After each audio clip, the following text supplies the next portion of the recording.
We are going to explain why we are positive in the short term for Bitcoin, but negative for the long-term crypto. Let's start by analyzing the S&P 500, the quintessential American index, which includes the 500 best companies in the United States. And we do this because of its clear correlation with Bitcoin, as you can see how in correction periods, both the S&P 500 and Bitcoin, highlighted in orange, have been falling uniformly. Likewise, in positive periods, both Bitcoin and the S&P 500 have also been rising. And the same can be said for these range stages of the S&P 500 and Bitcoin. Here we are not discovering anything new to any investor, especially to the followers of Crypto Insight, who know that for some time we have been analyzing the S&P 500 frequently, and now that we find ourselves in a structure at a key level of it, is when we bring it back to the channel that it made no sense to continue bringing S&P 500 analysis at times when we were already sufficiently valuing ourselves with crypto charts. Here you are seeing the S&P 500 in its weekly time frame. On the one hand, we have a bullish impulse, which the price is continuing with a bullish macro channel. And if we stop here to identify where the alpha angle of said structure is, I think it is quite clear that we have identified the bullish macro channel very correctly. Remember that this is nothing more than a trap that at the same time is weakness selling. Well, understanding on the one hand that we are at the top of a bullish macro channel in the S&P 500, and on the other hand, that regarding this bearish impulse of the S&P 500, here we have AUW. This is a poor eye, and everything we see next is a Zez in itself. Given its extension and aggressiveness, this is what makes us think, be careful, that the temporary bullish party in the traditional market could, we are not dictating a sentence, could have come to an end. So, if we zoom in and go to the daily time frame and see a little closer what the price is doing here, we will see that this macro Z has been worked in a wedge format and that it has broken through. Not only has it broken through, but after its breakout, they have come to set the trend of the Z, since each Z's works its own trend, whose hypothetical breakdown to the downside would give great strength to look for the opposite macro trend. Obviously, this is not a fact by any means, but we are starting to find the structural map that will help us understand what we can expect from the S&P 500 and by correlation from Bitcoin. And here I emphasize that we are not saying that this is going to fall with absolute certainty, since nobody knows this absolutely. We are simply giving you some context, lowering the time frame to 4 hours. Here we have identified the following. Look, regarding this wedge in itself, it is clearly a bullish impulse. It is a bullish impulse that here has its W. This is a poor I, and here we have experienced a very aggressive Z. A very aggressive Z that will have a directional bias, the Z, to go look for that trend line. Hence, the price from $4,967. We see that the S&P 500 has been rising. That said, and zooming in a bit, and understanding that this structure is the trend line of the Z for the sole reason that after seeing a wedge that belongs to a macro Z, we see that after the wedge is broken through, it generates a strong bearish impulse. This impulse tends to turn around at the future trend line of the Z. Hence, we give great importance to this level. Understanding then that we are facing an extreme of a very relevant macro structure, here we identify a creek. Remember, it seems like they are compressing us against a key structure. We repeat this a lot in the videos as it is very important and something we see frequently in the markets. We go to the 1 hour time frame, and here, as mentioned, we have identified the creek of what is the structural compression. And what have we seen? First, we see the classic bullish structural trap that invites us to think that a future breakout in the same direction we will believe. This was a prelude to what they wanted to do in the future. Hence, we see that coincidentally the candle that breaks the creek is that key level that separates a process of institutional accumulation. As they say, from victory, these types of breakouts, if they are sincere or at least pretend to be, are always aggressive, strong, and, well, after this breakout, now that we see that smart money is continuing the price in a bullish channel format. In the end, now we are going to cross all this information from the S&P 500 with the scripto. But before moving on to Bitcoin, I want us to talk about how this bearish impulse, which belongs to the classic impulse that ends the structure of the trend line of a Z, tends to have a correction. A correction? If we see a reverse corrective pattern that regarding this impulse we have this trend line. This is the W, this is the I, and this is the Z. Z, everything also suggests that we have a stretch to want to look for the trend line structure. Hence, we have that positive directional bias in the S&P 500 for the short term, and we think it makes sense for its price to appreciate in the short term. And now I'm going to tell you what we think after analyzing the Bitcoin and Ethereum charts due to their relevance and correlation. But first, welcome to Crypto Insight, your ethical and moral channel for cryptocurrency technical analysis. Here, we really know what we're talking about. We conduct advanced technical analysis that has been developed for over 12 years. We upload videos several times a week. If you're enjoying what you're seeing, let me know and leave a comment with your opinion. Like the video, subscribe to the channel, and click on the bell so you don't miss the next opportunity.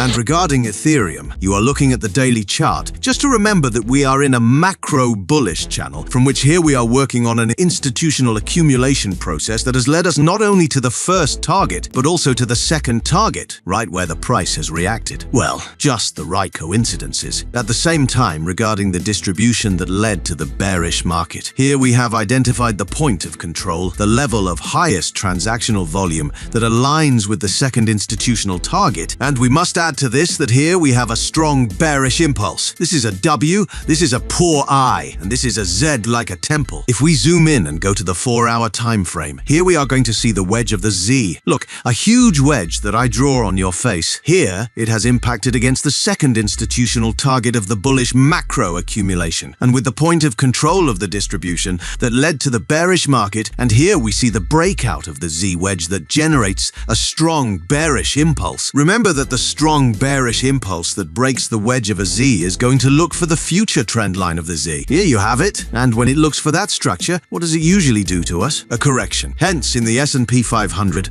we are positive for the short term for no other reason. In the case of Ethereum, here we are evaluating. It is working on a macro distribution that has already had a black swan event, a significant and aggressive breakout, which we are now going to start studying. We see here the breakout of Ethereum, which has already validated the macro trend line for us, not twice, but 3 times, and with a trap, and now the price has taken a big bearish acceleration. Okay, what do we care about seeing here? On the one hand, this trend line is nothing more than a flat pattern. Remember that when we break a key structure, for example, to the upside, before eventually going to heaven, smart money will generate a pause of doubt that after the breakout, then we can think that smart money already wants to take the price in its direction. In other words, all it is doing here is this flat pattern, but in reverse, wanting to look down. So on the other hand, what do we identify? Well, here we have very wise people who have been accumulating long positions, in other words, institutional bullish accumulation. Hence, they are trying to defend the price. They are now trying to defend it. And if you notice, we are at a market extreme where we can perfectly allow even a bearish impulse that seems to take us to hell, but the message is that we are at a market extreme where it is logical to prioritize looking up, even if the idea goes wrong and the price collapses in a week. That doesn't change the fact that today it is intelligent. It is logical to prioritize a bullish direction for the short term. Basically, because we come from a much more macro distribution than what you see on the screen, it has generated a black swan event. We are working on a flat pattern, which if it now appears to break, is the classic sweet spot, the ultimate extreme end, which if it is a trap, will be at this point to turn around. And if we see the S&P 500 so positive, this idea of Ethereum, as I will now also share with you in Bitcoin, makes sense, since regarding Ethereum, what can we think? Well, regarding this bearish impulse here, we have the W. This could be a poor I as a concept,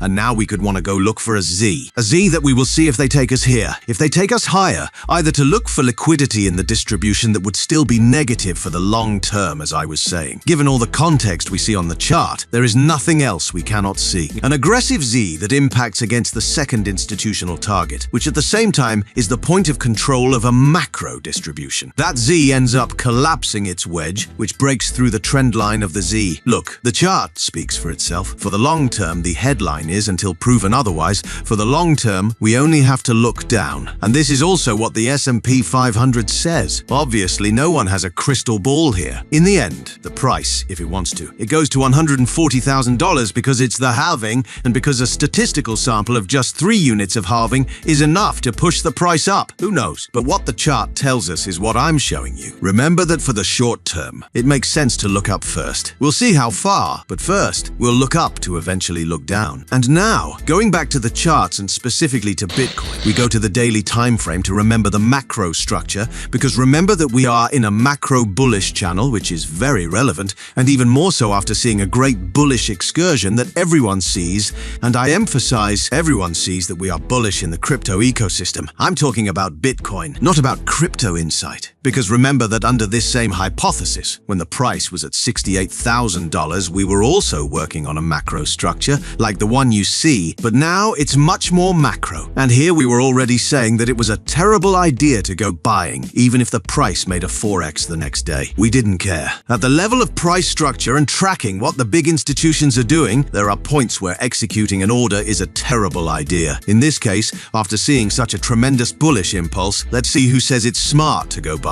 As I said, maybe the price is heading to 40k, and if this happens, we can come back to this point and say that at a macro level, at the current moment, in terms of spot buying, it is not the most recommended to go buying now. Just like we told you when Bitcoin was at $68,000 that it wasn't the smartest time to be buying. And if you see that the price ends up rising and you think you're missing out, don't worry, the market offers many re-entry opportunities, in which case this starts working on something different. Then we will be looking for re-entry opportunities, of course. But hey, that's what the futures market is for, which allows us to work on operations without having to be frozen because we can't make a spot purchase. Because yes, spot purchases should have been made much lower. That said, and going back to what matters to us, the futures market, Bitcoin on the 4-hour chart, this rise is equivalent to Ethereum's macro Z. Here we identify its trend line. Here we see a gap before that tells us there is buying weakness against a macro structure. Here we see the compression structure breaking, and they are working on a flat pattern. What do we see? Breakout, retest, retest, and down. Okay, here we need to start looking at the following. Here we have a distribution which we can track with this supply line. Basically, as long as this supply line is not broken to the upside, we will not think of large impulsive movements. On the contrary, what do we see here? On one hand, an impulse that could have a W, a poor Y. Let's see if we want to go for a Z. A Z that will fight, of course, with the supply line that could be its stumbling block to finally start the real strong movement. Or maybe it surpasses it, goes to look for some liquidity in the macro distribution to then, yes, seek that movement. Although as you know well, here we are speculating, and remember, nobody has a crystal ball and nobody should pretend to know for sure what the price will do, what the market will do. On the other hand, let's pay attention to the short term, which I know matters a lot to you for the futures market. Here we see a distribution, a compression. We see an impulse that is continued with a bearish channel. Here's a range. And now that we are experiencing a climactic action that we are going to consider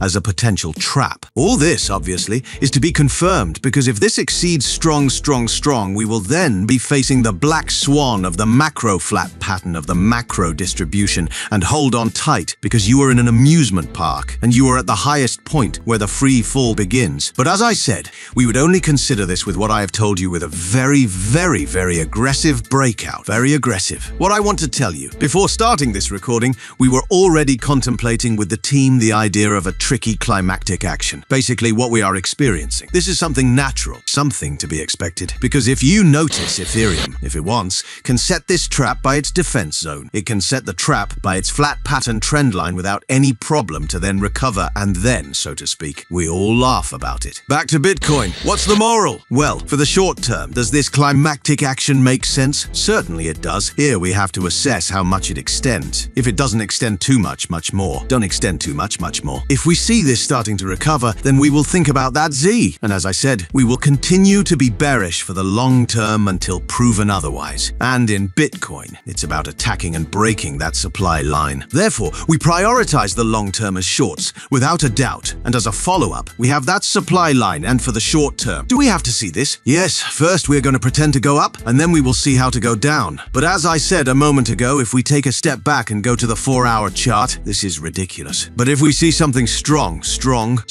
be careful. We would already be considering if the free fall from the amusement park is irreversible. But if you notice, I'm giving you structural areas areas to monitor based on smart money reading. And from here, we have to see how the price behaves to make our best decisions and in no case try to predict something impossible, which is what will happen tomorrow in the financial markets. I hope you found this technical analysis interesting, and I would like to hear your opinion in the comments. Also, like the video, subscribe to the channel, and click on the bell so that YouTube notifies you of future posts. I wish you good luck in your trading, and until next time.